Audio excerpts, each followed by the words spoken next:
Na spletu se, kakor je tudi sicer značilno za ljudi, rajši pokažemo tako, kot si želimo, da bi nas videli drugi. Lepi, pametni, zabavni, drzni.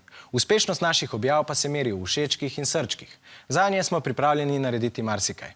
Žal pa se je ta teden pri fotografiranju dveh mladostnic zgodila tragedija. Dekleti sta se hoteli fotografirati na tirih, kjer je zadrževanje prepovedano. Ko se je približal vlak, je eno dekle pravočasno odskočilo, drugo je vlak zadel. Policisti razmišljajo, da gre mogoče za spletni izziv, lahko pa tudi, da je šlo le za željo po boljši, drugačni fotografiji. Zato je danes z nami Rok Gumzej, sodelavec centra Logout. Pozdravljen, Rok. Živijo.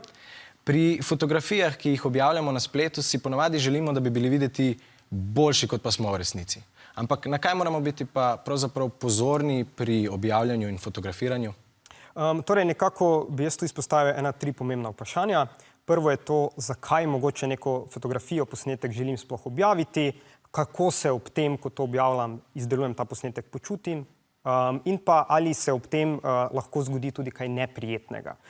Če pri tem nekako pri sebi zaznam, da je tu neka negotovost, nek strah pred tem, je dobro, da mogoče še enkrat razmislim, ali je ta mogoče izziv ali pa slika res vredna fotografije. Torej, omenil si izzive, na spletu jih je na pretek. Ja, torej na spletu najdemo številne spletne izzive. Eni so prijetni, zabavni, imajo tudi neki dobrodelni namen lahko, drugi so pa lahko bolj tvegani.